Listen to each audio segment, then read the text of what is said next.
Nous venons d'apprendre avec vous la formation des participes passés. Maintenant, nous allons considérer une des questions les plus épineuses de la grammaire française. C'est l'accord des participes passés dans les temps composés.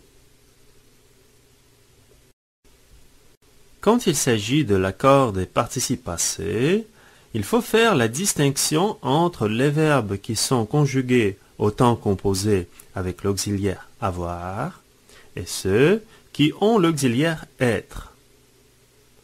Commençons par les verbes qui exigent le verbe avoir comme auxiliaire.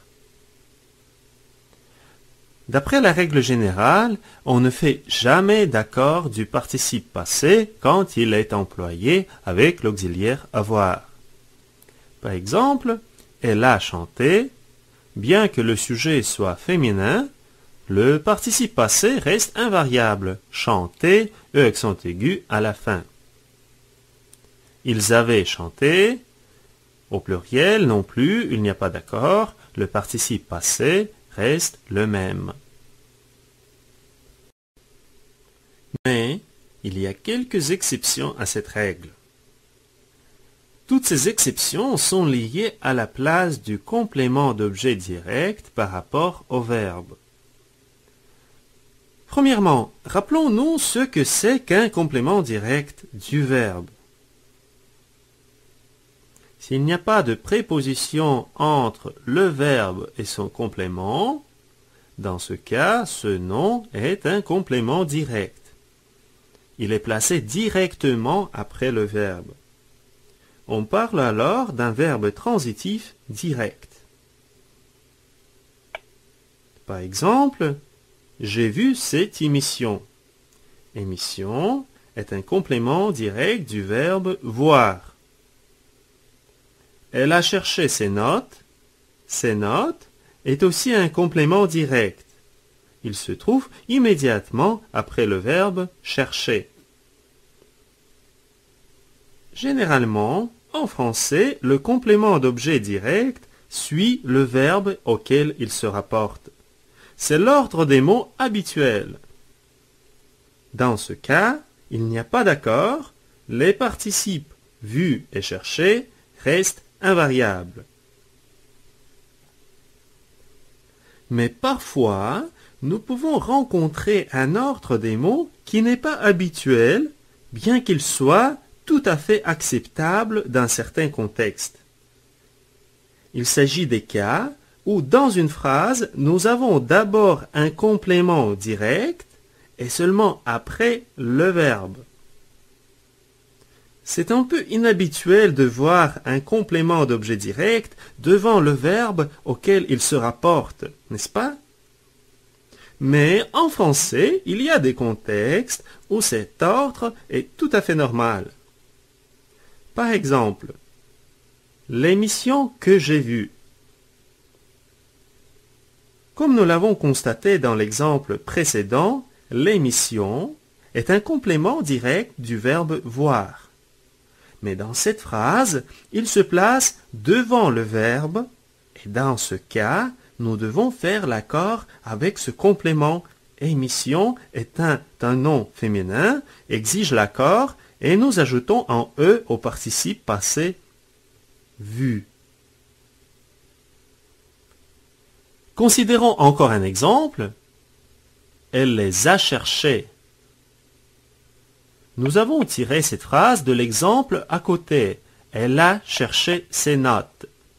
Et nous avons remplacé le COD par un pronom complément d'objet direct, les. Elle les a cherchés. Nous avons ainsi la place particulière du pronom direct. Les étant un complément direct du verbe, doit se placer devant le verbe. C'est la place habituelle de tous les pronoms en français. Ainsi, nous devons faire l'accord du participe passé cherché avec ce complément qui est devant le verbe. C'est pour cette raison que nous ajoutons ES à la fin du participe cherché. Analysons maintenant plus en détail tous les contextes possibles où nous pouvons rencontrer cet ordre des mots particuliers, c'est-à-dire quand le complément d'objet direct se place devant le verbe. Le complément d'objet direct, ou le COD, est placé devant avoir dans les contextes suivants. Quand nous employons les pronoms d'objet direct. Par exemple, j'ai vu Marie et Jeanne. Si nous remplaçons les compléments directs Marie et Jeanne, nous allons utiliser un pronom COD qui doit se placer devant le verbe. Je les ai vus. Ainsi, nous allons faire l'accord du participe passé avec COD, les, parce que les se place devant le verbe. Nous allons aussi mettre le COD devant le verbe dans les questions avec quel qui portent sur un complément direct. Par exemple, dans la question suivante, quelle robe as-tu acheté? Le nom robe est un complément direct du verbe acheter, car nous disons acheter quelque chose. Ainsi, en posant une question avec quel, nous mettons le COD devant le verbe. Donc, nous devons faire l'accord avec ce COD, une robe, et nous ajoutons un E au participe acheter. Le troisième contexte dans lequel le COD se place devant le verbe est la question avec combien de. Par exemple, combien de livres as-tu lu? Livre est un complément direct du verbe lire. Mais nous mettons ce complément devant le verbe parce que c'est une question avec combien. Et nous allons faire aussi l'accord lu, S à la fin. Finalement, le dernier contexte est une phrase relative avec que. Par exemple, dans la phrase « La maison que nous avons vendue », la maison est un COD, mais comme il s'agit ici de la phrase relative avec que, nous mettons ce COD devant le verbe. Et par conséquent, nous faisons l'accord du participe passé vendu avec le complément d'objet direct, la maison. Vendu avec un E à la fin. Retenez que dans ces quatre contextes, nous mettons le complément d'objet direct devant le verbe et nous devons faire l'accord du participe passé avec ce complément. Passons maintenant au deuxième grand groupe des participes passés, ceux qui se conjuguent au temps composé avec le verbe être. D'après la règle générale, nous faisons toujours l'accord entre le sujet et le participe passé du verbe qui est conjugué avec être. Par exemple, elle est tombée. Dans cette phrase, nous accordons le participe passé tomber avec le sujet elle, tomber, E à la fin.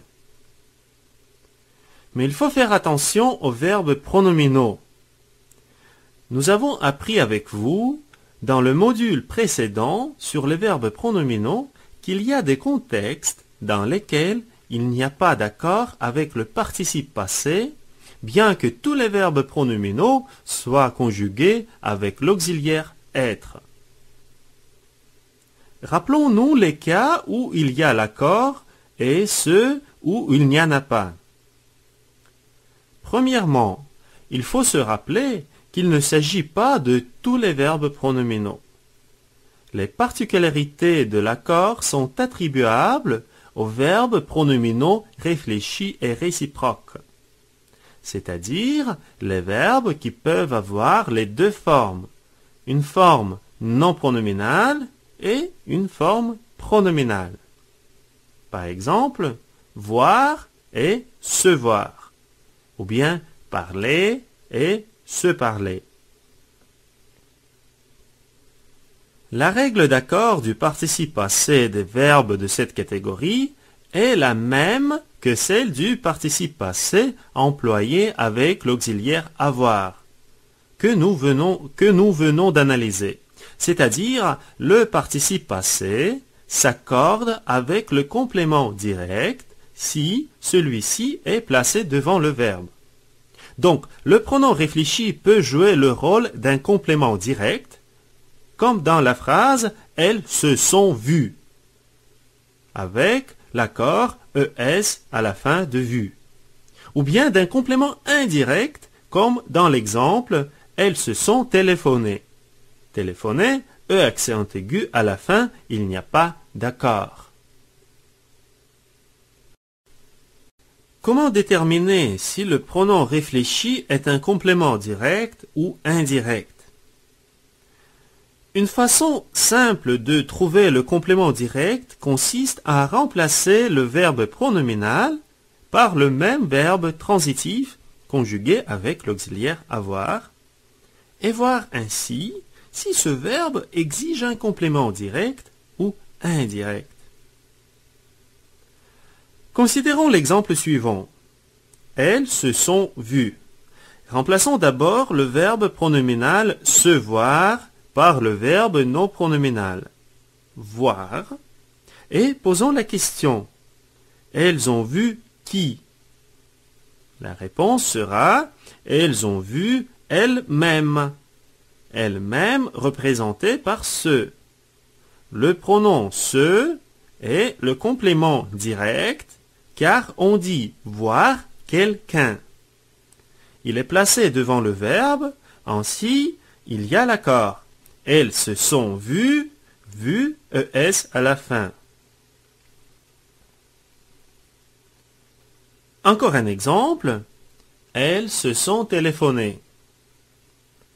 La question est, elles ont téléphoné à qui?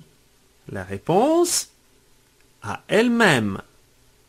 Le pronom se est le complément indirect, car on dit téléphoner à quelqu'un. Donc, le participe passé reste invariable, on ne fait pas d'accord.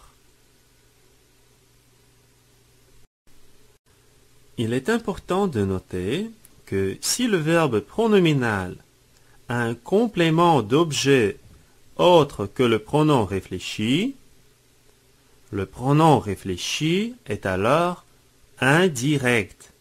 Il n'y a pas d'accord. Par exemple, la phrase suivante. Elle s'est lavé le visage. Elle a lavé quoi? La réponse, le visage. Donc, le visage est le complément direct. Le pronom réfléchi, se, est le complément indirect. Et il n'y a pas d'accord. Elle s'est lavé le visage, laver, E accent aigu à la fin. Encore un exemple. Nous sommes serrés la main. Nous posons la question. Nous avons serré quoi? Notre réponse, la main. C'est un complément direct. Nous est un complément indirect. Ici non plus, il n'y a pas d'accord. Nous nous sommes serrés la main. Serré, seulement E accent aigu à la fin. En ce qui concerne les verbes essentiellement pronominaux et les verbes pronominaux à sens passif, le participe passé de ces verbes s'accorde toujours avec le sujet du verbe. Par exemple, ils se sont trompés de route. Trompé, S à la fin. Elle s'est évanouie. Évanouie, E à la fin. Se tromper et s'évanouir, ce sont des verbes essentiellement pronominaux.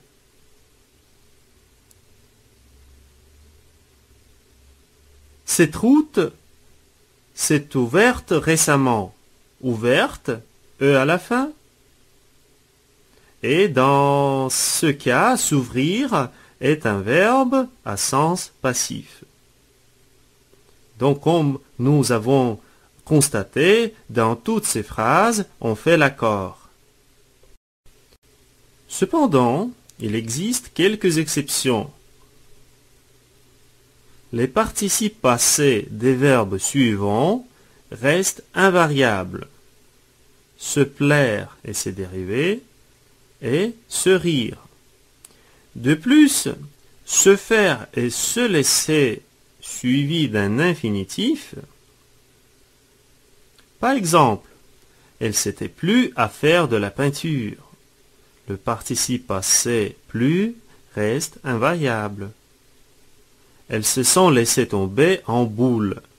Laisser, E accent aigu à la fin, il n'y a pas d'accord. En résumé, dans les temps composés, avec avoir, nous ne faisons pas d'accord de participe passé. Mais quand le complément d'objet direct se trouve devant le verbe, il y a un accord. Il y a seulement 4 contextes où cette situation est possible.